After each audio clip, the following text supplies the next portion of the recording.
그러니까 제가 불법을 만나기 전에 네. 이런 말씀드리기가 그런데 제가 좀 승질이 못됐어요. 못됐나? 그러니까 좀 주관이 너무 뚜렷해갖고 뭐 보편적인 기준에서 이렇게 그러니까 옳다 그러다가 너무 뚜렷한? 그 뭐 그때까지는 제 휴대폰에 막 수신 거부 전화가 한 10개 넘고 뭐 전화했는데 야, 쟤는 좀 사회 통념에서 벗어나면 아이 이놈의 자식 전화 받지 마라. 다 거부하고 그랬다가 불법 만나고 나서는 제가 전화했고 야 미안해 그랬더니 뭐 걔네들 입장에서 황당한 거죠. 맨 전화해도 안 받고 그러다가 어느 날 갑자기 지가 먼저 전화해서 사과하고 야 내가 그때는 생각이 좀 작았어. 뭐 이렇게 그러니까 저와 다르다는 걸 가르쳐준 그러니까 제 삶이 아 남과 좀 많이 달랐구나 그러고 다른 사람을 이해하게 해주는 게 부처님 법이 아니었나 저는 그렇게 생각해요. 와, 네 맞습니다. BTN 신의 이야기 가피 목종입니다. 안녕하세요, 선우입니다. 세상의 친목 모임은 크게 두 가지 종류로 나눌 수가 있다고 합니다. 그 자리에 없는 남의 이야기만 주로 하는 모임일까요? 그 자리에 참석한 자기들의 속 이야기를 하는 모임. 후자가 훨씬 영양가가 있죠, 스님? 그렇겠죠. 네. 저라면 남의 이야기만 하는 모임에는 절대 나가고 싶지 않아요. 네. 원래 세상에서 가장 하기 쉬운 일 중 하나가 남의 잘못을 이야기하는 겁니다. 맞습니다, 스님. 나도 제일 싫어요, 그냥. 아니야, 그런 사람 그냥 퍽퍽 찍어주고 싶어요. 네. 그리고 세상에서 가장 하기 어려운 일 중에 하나가요.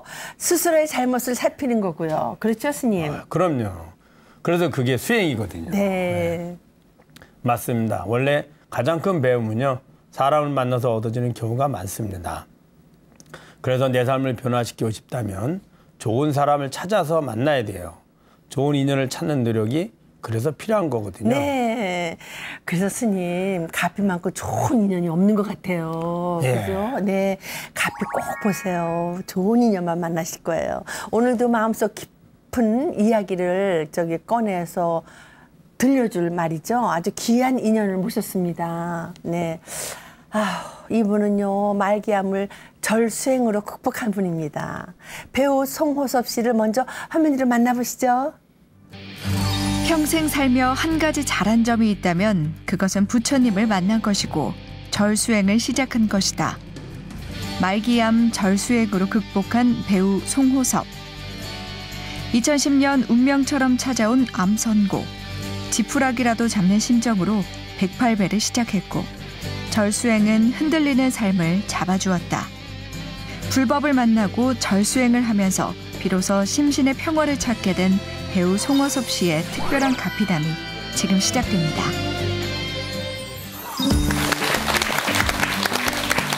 네, 오늘 가피의 주인공입니다. 배우 송호섭 씨 먼저 우리 인사 좀 드리세요.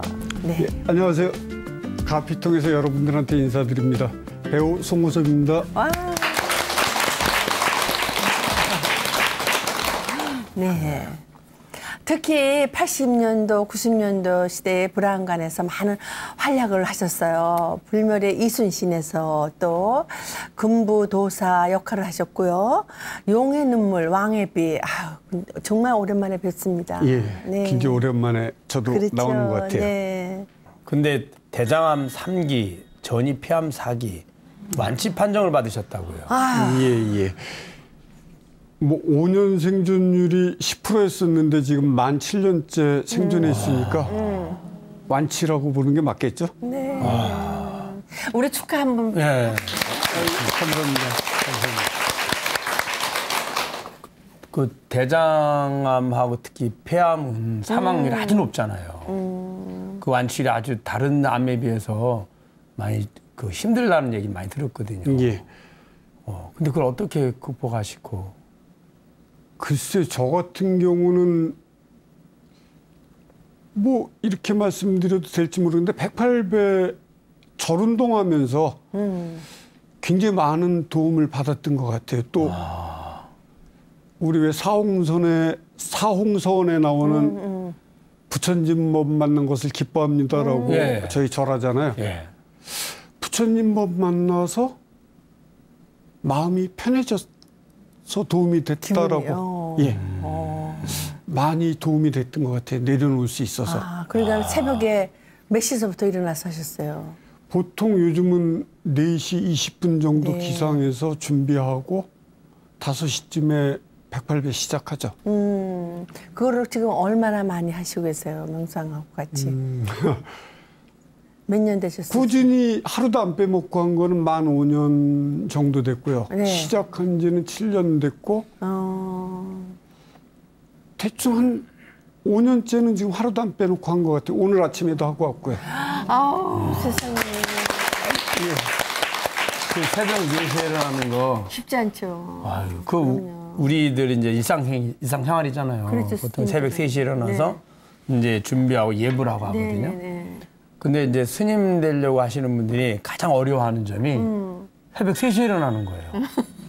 근데 꼭 할 의무는 없으시잖아요. 근데 네. 새벽 4시에 일어나서 7년째 108배 하시고 명상하시고 보통 일이 보통 아니죠. 일이 아니네. 부처님을 가슴에 품고 살아가는 것이 얼마나 행복한 일인지 매 순간 느끼고 계시다고 들었어요. 감사하죠. 제가 만약에 불법을 안 만났다면 이 자리에 있을 수 있었을까라는 생각도 해봅니다. 이제 우리가 하는 모든 일들이 다 마음이 시작입니다. 네. 그렇죠. 예. 제가 이제 말을 하려고 할 때도 마음을 먼저 먹잖아요. 말하려고 하는 마음. 네. 어떤 단어로 어떤 내용을 이야기해야 되겠다. 그럼 그거를 이제 음성을 통해서 성대를 통해서 소리로 표현을 하죠. 그다음에 행위도 또한 마음이 근원이거든요.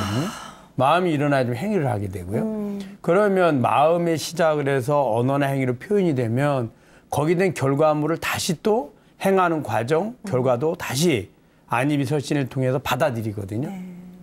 그 정보를 받아들이는 것도 내가 행한 것을 잘했다 못했다 판단하는 또한 마음이죠. 그러니까 마음에서 시작해서 마음으로 돌아오고 마음에서 끝이 나는 겁니다.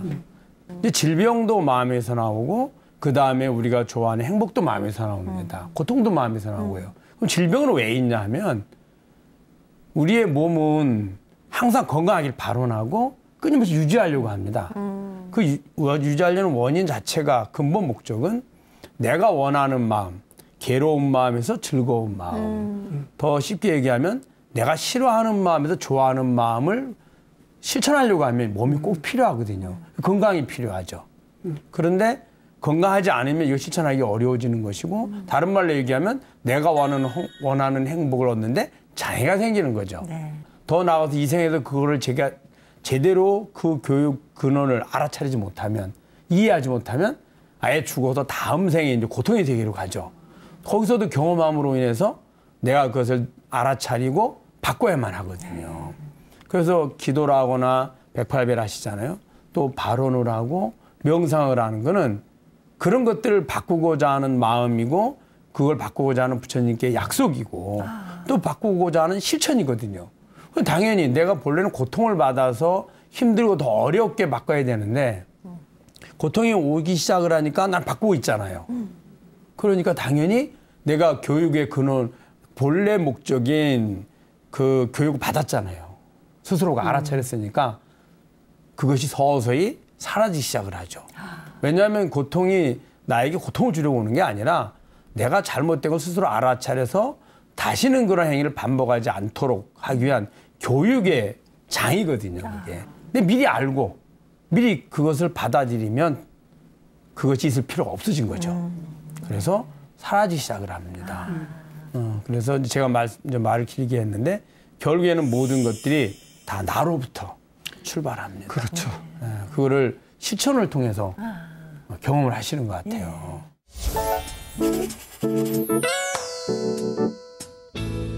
처음에 이제 송호섭 씨는 불교는 삶과 저만치 떨어져 있는 종교였다면서요. 원래 불자가 아니셨다면서요. 그렇죠. 제가 6살 때인가 왜 어렸을 땐 교회 가면 뭐 먹을 것도 주고 그러잖아요. 네. 그래갖고 그 재미에 쫄래쫄래 교회를 군대 제대할 때까지 개신교를 다녔었어요. 그러다가 또 이게 제가 군대 막 제대하고 나서 얼마 안 됐을 때인데 형님 교통사고로 돌아가셨어요. 근데 또 그때까지는 저희 형님이 또 천주교 신자였었어요. 그래가지고 어머니가 야 니네 형 혼자 천주교를 다녔는데 우리 다 개종하자. 그래서 뭐 그러죠 뭐. 그리고 뭐 어머니 따라 또 개종했었고 뭐 나름 열심히 했다 그래야 되나? 뭐 성당 다닐 때는 또 영세 받고 뭐 청년회장도 하고 뭐 나름 열심히 또 그렇게 살았었죠. 그러니까 절집하고는 인연이 참 없지 않았었나 그때까지는 맞아. 그랬던 것 같아요. 아 그러면은 이제 불교와의 첫 인연은 어떻게 시작된 거예요? 어렸을 때 그거를 이제 저희 어머니 말씀에 제가 태어난 지 얼마 안 됐을 때 지나가시던 스님이 그러시더래요.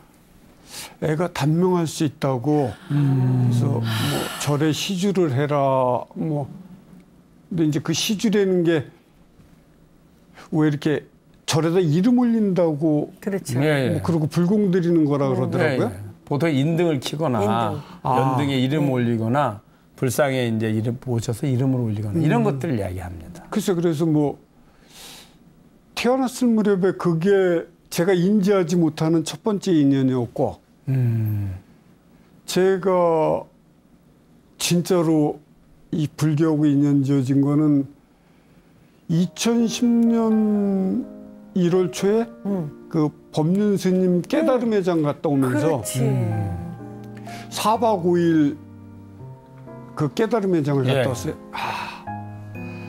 저는 불교가 그렇게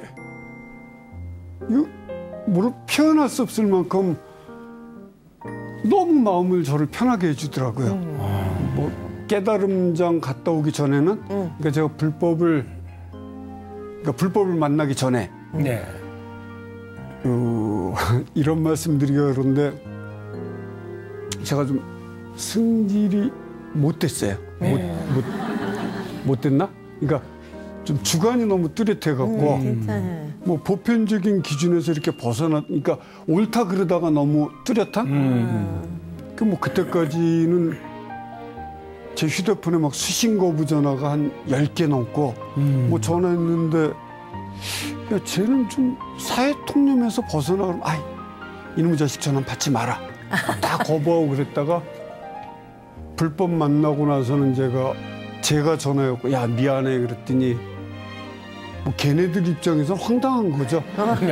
맨 전화해도 안 받고 그러다가 어느 날 갑자기 지가 먼저 전화해서 사과하고 야 내가 그때는 생각이 좀 작았어. 뭐 이렇게 그러니까 저와 다르다는 걸 가르쳐준 그러니까 제 삶이 남과 좀 많이 달랐구나 그러고 다른 사람을 이해하게 해주는 게 부처님 법이 아니었나 저는 그렇게 생각해요. 와, 네 맞습니다. 이게 박수 받을 일은 아닌데. 그리 불교가 원래 자신을 보는 거거든요. 예. 다른 모든 종교라든지 우리가 모든 배우는 학문, 그다음에 과학 이런 것들은 밖의 것을 얼마만큼 잘 보고 잘 선택하고 그다음에 그것을 얻느냐를 가르쳐 주잖아요. 근데 불교는 밖이 아니고 너를 봐라. 예. 그게 불교의 핵심입니다. 근데 그러다 같은 해에 대장암이 발병된 건가요, 그럼? 어떤 전조 증상이 있었다면서요? 뭐 보통 이제 뭐 저희 연기자들이 밤늦게까지 술을 마셔요. 그러고서 술 마시고 아침에 일어나서 씻고 나가는데 뭐 핑 하더라고요. 그래서 쓰러졌어요. 근데 기절한지는 몰랐고 이제 어머니가 뭐라고 막 말씀하시는 것 같은데 깨보니까 여기 턱 밑이 한 10바늘? 이제 나중에 꼬맨 게 안으로 10바늘, 밖으로 10바늘 그렇게 꼬맸는데 찢어졌더라고요. 그래서 뭐 그때까지도 뭐 그게 암 전초 증상인지도 모르고 맞고 가서 응급실 가서 꼬맸는데 나중에 얘기 들어보니까 대장암 전초 증상이 빈혈이 있다 그러더라고요. 근데 저는 이제 그거를 그렇게 생각을 안 하고 저희 아버님도 또 백혈병이셨어요. 그래갖고 그 전에 뭐 헌혈 증서를 여기저기서 많이 기부를 받아가지고 이제 아버님 수혈해드리고 뭐 그랬던 생각이 나서 저도 그러면 1년에 한 3번인가 4번씩 이제 헌혈을 했었어요. 야, 헌혈 때문에 그랬나 그렇게 생각을 했었죠. 근데 나중에 보니까 아, 이게 암 전초 증상 중에 하나구나. 이제 그래서 알게 됐죠. 네. 근데 이제 암 생존율이 예전에 비해서 높아졌다고는 하지만요. 네. 젊지 젊은 청년이 암 진단을 받았으니 그 충격이 이루 말할 수가 없었을 것 같은데 그때 심정은 어땠어요? 처음 이제 제가 그 대장암 판정을 받았을 때 그때는 그렇게 심각하진 않았어요. 아, 그래? 예, 5년 생존율이 50%였었는데 3기면 50%거든요. 그럼 뭐 둘 중에 하나는 산다라는 건데 설마 제가 50% 안에 안 들까 그래서 뭐 그렇게 대수롭게 생각하진 않았었어요. 가장 흔한 암이 뭐 갑상선 요즘에 이제 예, 그렇죠.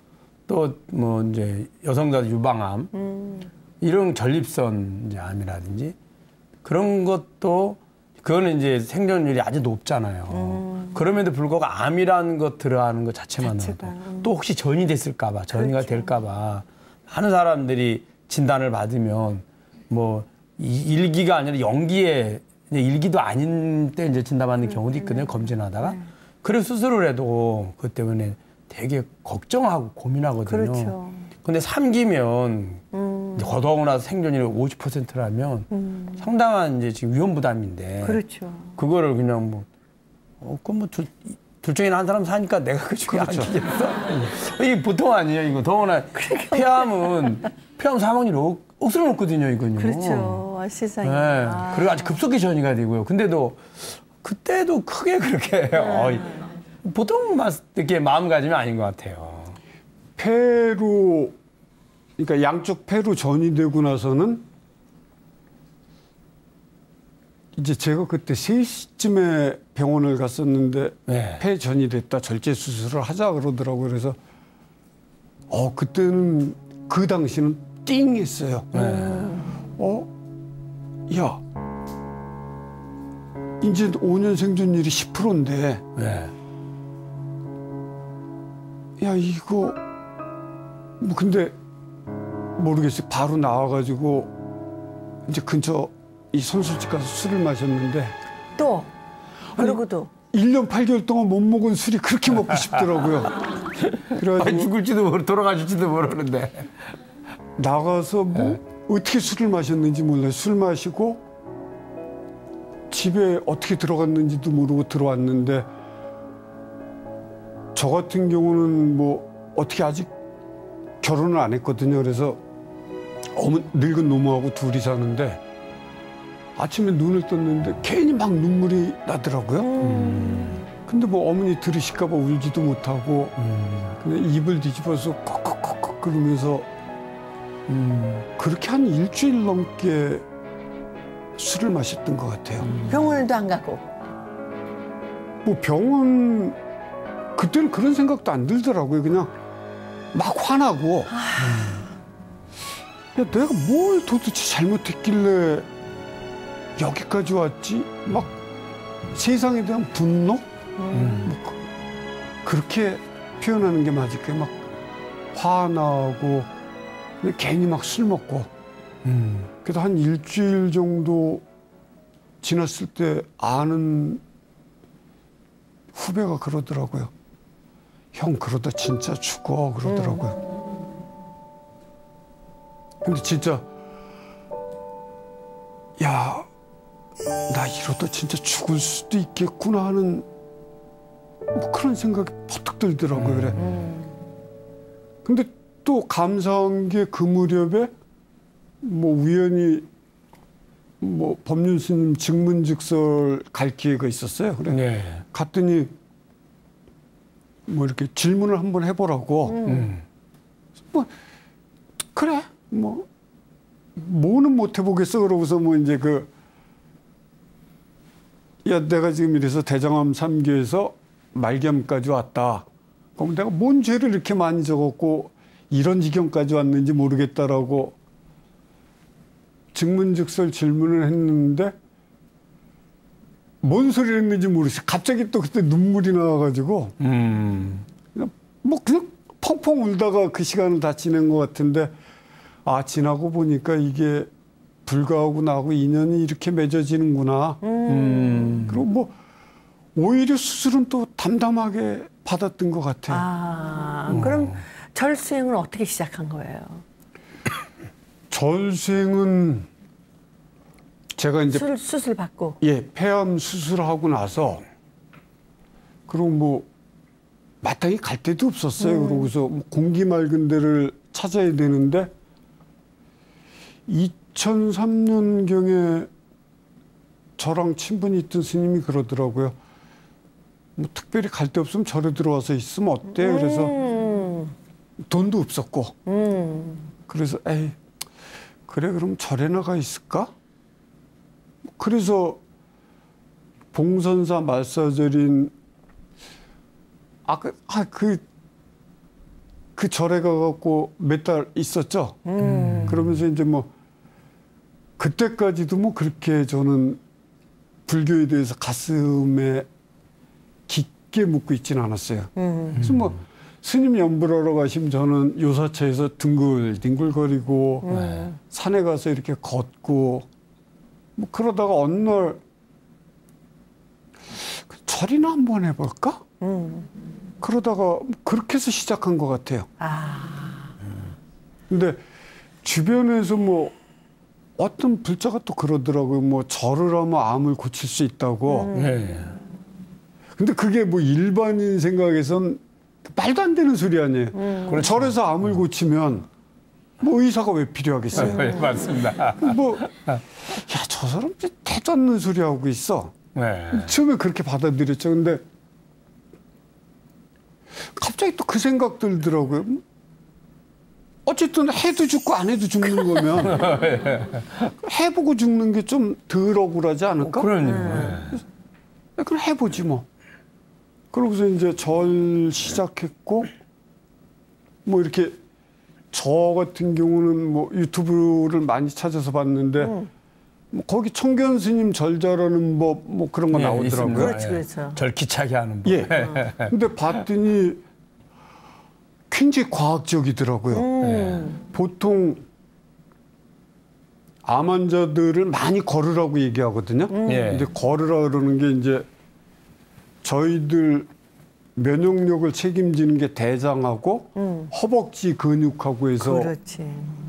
면역력 그러니까 NK 세포를 가장 그러니까 내추럴 킬러 세포라고 얘기하는데 NK 세포를 가장 많이 만드는 게 허벅지라 그러더라고요. 근데 절을 하면 허벅지를 계속 사용하잖아요. 그러죠. 띵 하더라고요. 이게 그러니까 종교적인 시각이 아니라 과학적인 시각에서 이래서 절이 암을 치료할 수도 있고 모든 그러니까 면역 질환에 치료를 도울 수 있겠구나 그런 생각이 들더라고요. 그래서 뭐 그 다음부터는 거의 하루도 안 빼놓고 절수행을 했었죠. 절수행을 해가지고 그 얼마 동안 하니까 효과가 있던가요? 본인이 느끼시기에. 저는 이건 뭐 어느 설법 들어보니까 그러더라고요. 100일을 하면 달라진 나를 볼 수 있다고 그래서 야 그럼 또 해볼까? 그러고서 108배를 100일을 새벽에 했는데 처음엔 효과가 좋더라고요. 그러니까 뭐라 그래야 될까? 그 운전하시는 분들은 아마 그런 거 느끼셨을 텐데 왜 우리 자동차 1단 기어놓고 엥 하고 가다가 2단 기어놓으면 쑥 하고 가죠. 네, 맞습니다. 마음이 그렇게 편안해지더라고요. 뭐 불과 100일 했는데 그러니까 마음이 그 정도로 편안한 느낌? 야 이게 좋구나. 근데 이게 참 슬픈 일이 계속 했으면 되는데 그리고 좋아지니까 또 나태해지더라고요. 또 이렇게 솔직한 뭐 표현이네. 귀찮아지고 하기 싫고 새벽에 진짜 오늘 아침에도 일어날 때 귀찮더라고요. 야 이걸 뭐 에이 말자 또 그러고 또 쉬게 되고 그렇게 시작을 했어요 저는. 네. 그래가지고 이제 지금 4년 5년째군. 예. 예. 그러고 뭐 또 이제 변화가 없으니까 어느 날 그런 생각 들더라고요. 야 이게 또 1년, 2년, 3년 그러니까 천일을 하면 또 달라진 나를 볼 수 있다 그러더라고요. 그래서 야 또 해보지 뭐. 그러고서 진짜 천일을 했어요. 하다가 이게 어느 날인가는 어느 해인가 너무 덥더라고요. 그래서 10일인가 내일 하지 뭐 그러다 10일 빼먹었고 또 야 이거 절에 올라가고 천배 또 이게 진짜로 이제 언어가 거칠어갖고 진짜로 몰아서 또 해보고 그렇게 3년을 했어요. 근데 이번엔 효과 없더라고요. 그래서 3년을 했는데 야 이게 효과가 없어? 그러니까 이제 막 갈등이 오더라고요. 이걸 계속해 말아 그러다. 네, 그럼 끝까지 한번 해보자. 뭐 언젠가는 뭔가 변해도 변할 거니까 그래서 계속했어요. 근데 4년 차 접어드니까 또 다른 변화가 오더라고요. 그러니까 인생을 대하는 게 또 한 번 그렇게 바뀌더라고요.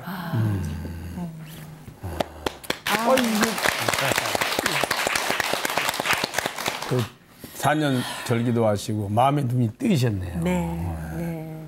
근데 이제 우리 기도를 하다 보면 네. 처음에는 원하는 게 좀 잘 이루어집니다. 네. 예. 그리고 다시 또 이제 시작을 하면 조금 어려워집니다. 처음에 할 때보다 더 배가 해야 됩니다. 세 번째 할 때는 또 3배 이상 더 노력해야 됩니다. 그 원인이 뭐냐면 이제 처음에 시작할 때는 내가 원하는 걸 이룰 만한 조건들이 이미 있거든요. 내가 지은 거. 그것이 50% 이상 넘어서 내가 원하는 걸 이루지는 못했지만 그 조건을 가지고 있잖아요. 그다음에 절을 해서 부처님과 앞으로 더 늘려서 내가 원하는 걸 성취하는 거죠. 그럼 그 다음 단계로 가서 다시 날 기도를 시작할 때는 그 원하는 것을 이룰 만한 공덕이라 하는데 전생에 선행에 대한 공덕. 그 공덕을 써버렸잖아요.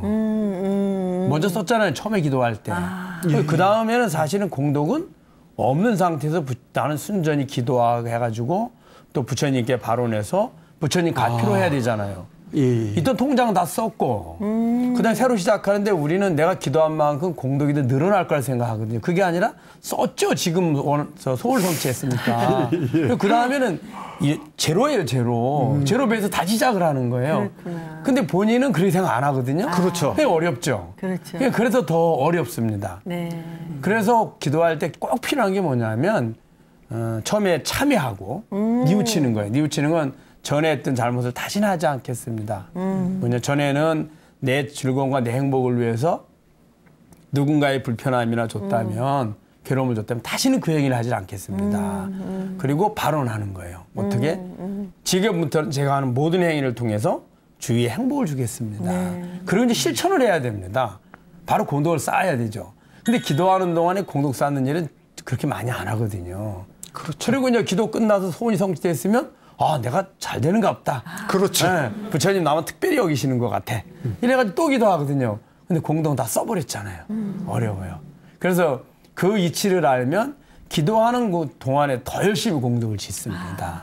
참여하고 발언하고 공덕 짓고. 그럼 공덕이 주는 게 아니라 계속 늘어나거든요, 같이. 공덕도 이제 마음의 모습이라서 내가 얼마나 정성 들여하느냐에 따라서 공덕의 양이 달라지거든요. 그래야 되는데 대부분은 그리 안 하거든요. 그래서 어렵습니다. 그랬구나. 근데 기도하고 수행하고 혹은 보살행을 하고 선행을 하는 거는 그 행위 자체에 이미 행복을 줍니다. 그러니까 그 다음에 몇 단계 조건을 거쳐서 행복을 주는 게 아니라 내가 기도하는 마음, 기도하는 그 자체가 나의 행복을 줍니다. 왜냐하면 현재 이직을 참여하고 뉘우치거든요. 스스로 반성하게 돌아보게 되죠. 근데 다짐을 하죠. 이제부터는 행복을 주겠습니다. 네. 행복을 주는 행위가 행복을 얻는 가장 쉬운 길입니다. 네, 그게 얻는 거네요. 그죠? 네. 이미 행복하죠. 행할 때도 행복하고 부처님 기도할 때도 행복하고 네. 또 행하고 나니까 상대방이 너무너무 고맙으면 또 행복하죠. 또 행복하죠. 또 그래 내가 돈 벌으니까 돈 가지고 내가 원하는 또 하니까 또 행복하고요. 네. 네. 가장 쉽고 가장 많이 안전하게 행복을 얻을 수 있는 방법인데 우리는 그거 뭐 우리 흔히 그러죠. 절에 간다고 부처님께 기도한다고 쌀이 나와 밥이 나와 그렇게 생각하고 있는 네. 거예요. 그래 우리 송호섭 씨 말씀을 들으면 그래 우리 뭐 비온다 밥 안 먹고 아프다 밥 안 먹는 거 아니지 않느냐. 왜? 네. 우리가 하는 모든 일은 행복을 얻으려고 하는 행위인데 행복을 얻는 가장 쉽고 빠르고 안전한 길이 네. 기도인 거죠. 그걸 실천하고 계신다고 생각합니다. 그래서 절수행을 이어가면서요. 점점 더 불교 공부에 푹 빠지게 됐다고요. 이게 참 왜 사람이 자기가 좋아하는 일을 하면 힘이 안 들잖아요. 그렇죠. 그럼 뭐 조금씩 달라지니까 너무 행복하죠. 예. 뭐 그래 어느 날인가는 야 이게 좋은 법문들을 찾아 들을까 그러다가 또 서암 대종사님 법문을 들었어요. 근데 야 막 이렇게 선한 사람이 있을까 하고 막 가슴이 짠하게 오더라고요. 그래서 야 그러면 내가 이 대종사님 이 전집을 사서 읽을까 그래서 3권인가 돼 있더라고요. 그래서 그것도 읽고 또 뭐 이 방송에 부처님 법문 이렇게 해놓은 게 이렇게 올라온 게 있더라고요. 네. 그것도 듣고. 그렇죠. 요새는 공부하기가 쉽네요. 네. 예, 진짜 쉽죠. 인터넷 예. 보니까. 그리고 뭐 작년 같은 경우는 제가 이제 이 시골 살다가 예. 시골 살 때는 제가 휴대폰 번호도 막 바꾸고 그랬어요. 왜냐하면 가슴 설레잖아요. 이렇게 막 야 내가 지금 뭐 하고 있는 거지? 이 산속에서 이러고 있을 게 아닌데 예. 막 움직이고 싶고 그러다가 야 이거 전화번호를 바꾸자. 애들한테 자꾸 전화 오고 그러니까 그러고서 좀 멀리 떨어진 데 살다가 작년에 이제 근교로 다시 거처로 옮겼어요. 그러고서는 뭐 암만에 접근성이 좋아지니까 야 불교 대학을 한번 다녀볼까? 그리고 조금 이제 좀 깊게 공부하고 싶더라고요. 그래서 뭐 작년에는 불대도 졸업해갖고 뭐 덕승이란 법명도 받고. 근데 저는 사실 이제 제가 이렇게 짧지만 유마거사라는 분을 좋아했었어요. 왜냐하면 제가 불자 중에 이 깨달음을 얻은 분이라 그래갖고 야 나도 그러면 유마라는 법명을 받을까 그러다가 에이 그것도 집착인데. 그렇지.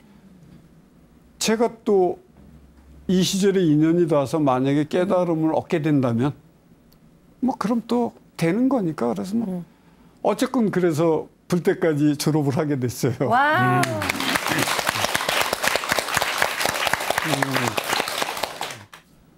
좋게 얘기하면 아무론에서 부처님 법 2년이 됐잖아요. 그렇죠. 네. 맞다.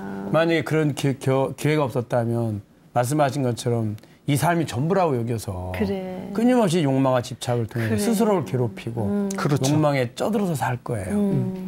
이제 우리는 노화 현상을 되게 싫어하잖아요. 단기적으로 늙어가면 하나씩 감각 기능이 떨어지고 맞아. 이제 손 팔다리가 이제 제대로 작동 네. 못하고. 그런데 만약에 노화 현상이 없다면 어떤 일이 벌어질까요? 난리 나겠네요. 아마 죽는 그 순간까지도 우리는 끊임없이 욕망과 집착에 의해서 예. 내 죽음을 인지하지 못하고 네. 그렇게 살 겁니다. 노화 현상은 우리에게 괴로움을 주려는 게 아니라 이 삶을 마감할 수 있는 마음의 준비를 시키는 과정입니다. 네. 그래서 서서히 이제 내가 내려놓을 때가 됐다.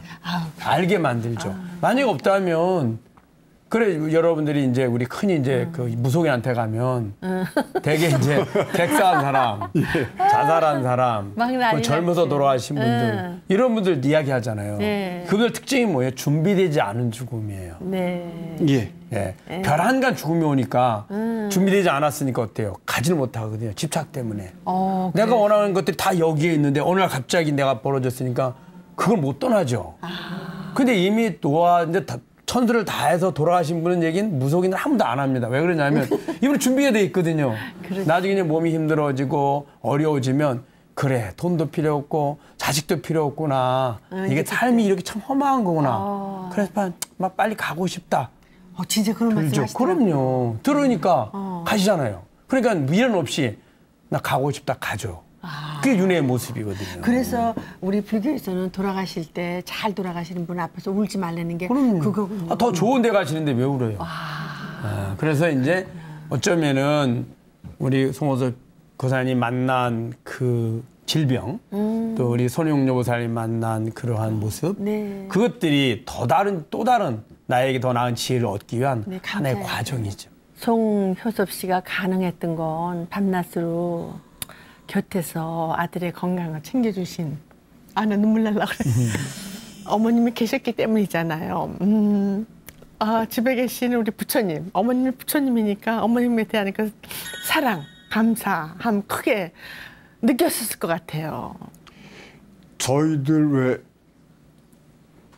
불가에서 그러잖아요. 남자는 거사라 그러고 여자는 보살이라고. 그러니까 여자가 아니라 모든 아기 낳은 여자를 보살이라고 부처님하고 같이 이렇게 생각해 주잖아요. 저는 아프기 전에 그때는 그냥 세상의 모든 엄마들은 그냥 주는 건 줄 알았어요. 근데 제가 그 폐암 수술하고 나서 항암제를 굉장히 여러 차례 맞다 마지막에는 이제 이렇게 마루 기어가다 폭 쓰러져 갖고 뭐 제 생각에는 이게 죽는 거 아닌가 하는 몽롱하더라고요. 그러면서 우리 어머니하고 눈이 이렇게 마주쳤는데 저는 저희 어머니 눈이 그렇게 예쁜지 아름다운지 그때 처음 봤어요. 야, 사실은 우리 어머니가 평생을 나를 저 눈으로 바라보셨을 텐데 그럼 저는 죽게 생기니까 그때 엄마가 저런 분이구나, 우리 엄마가. 그럼 아까 말씀드린 세상의 모든 엄마들이 저 눈으로 자식을 바라봤을 텐데 저는 너무 그걸 당연하게 그냥 뭐 짜증나잖아요. 죄송합니다. 근데 아침에 술 먹고 일어나기 싫은데 야 국이라도 먹으라나 막 승질내고 그러다가 막상 죽음의 고비 접어쓰고 나서는 진짜 엄마한테 잘해야 되겠구나. 그날 이후로 제가 하루도 안 빼놓고 또 설거지도 하고 근데 뭐 지나고 나니 그건 대단한 것도 아닌데 우린 늘 엄마가 해주니까 그렇지. 그러니까 뭐 당연한 줄 알고 있다가 아니구나. 어렸을 때는 당연한 건데 이제 20살 넘어서는 제가 어머니를 해드려야 되는데 뭐 오늘 아침에도 제가 7시에 집에서 나오는데 어머니 배옥 나오시면서 잘 갔다 와라 그러더라고요. 야, 참 나이 환갑이 다 돼가는 나이에도 우리 어머니 문 앞에서 아들 잘 갔다 오라고 인사해 주시는구나. 글쎄 부모님의 사랑을 뭐라고 표현할 길이 없겠죠, 그죠? 그럼. 그래서 불가에서는 그 아기 낳은 모든 여자를 몸 보살님 그러고 부르잖아요. 네. 그래서 그런 것 같더라고요. 세상에. 그래서 보살이라고 그래요. 그래서요. 그 중생을 바라보는 눈이 어머니가 자녀를 바라보는 눈처럼 모든 중생이 고통에서 벗어나기를 바라는 그리고 실천하는 그분을 이제 보살이라는 거거든요. 근데 재미있는 거는 모든 불교에서 그러는 게 아니라 우리나라에서만 우리나라에서만 여성 불자를 보살이라 그래요. 모성애를 이제 그 중요성을 가치를 알려서 보살이라는 거거든요. 사실 보살이라는 그 명칭은 호칭은 우리가 말한 어떤 큰 스님보다도 높은 호칭이에요. 네. 부처님 다음에 보살이잖아요. 그 다음에 이제 우리가 조사 스님이나 큰 스님들 이야기하거든요. 근데 이제 우리는 너무 이제 많이 듣다 보니까 불자님들은 보살 그러면 보살님 이렇게 하면 그랬어요. 그냥 당연하고 칭찬을 여기는데 네. 저도 처음에 안 그래요. 세계 어느 나라에서도 여성 불자를 보살이라 하지 않아요. 우리나라만. 대단하네요. 그죠? 네. 그만큼 그 어떤 모성애를 이야기하는 겁니다. 네. 네. 어느덧 마무리해야 할 시간인데요. 송호섭 씨에게 절이 무엇이라 생각하냐고 묻는다면 뭐라고 대답하시겠어요? 글쎄 저한테 있어서 절은 자유다, 행복이다, 예, 그렇게 얘기할 수 있을 것 같습니다. 네, 그런 것 같아. 자기가 책임져야 되니까. 그죠? 그렇죠. 그리고 자신이 그런 고정관념으로부터 자유롭게 해주고. 그렇죠. 네. 그런 네, 너무 아주 너무 훌륭하신 표현입니다. 그렇죠. 이번에는요, BTN 신행 이야기에서 가피 공식 질문인데요. 우리 송효섭 씨는 부처님의 가피란? 이게 아까 질문하고 또 반복되는 부분, 제 생각에 그렇죠. 대답이 부처님의 가피란 행복이다.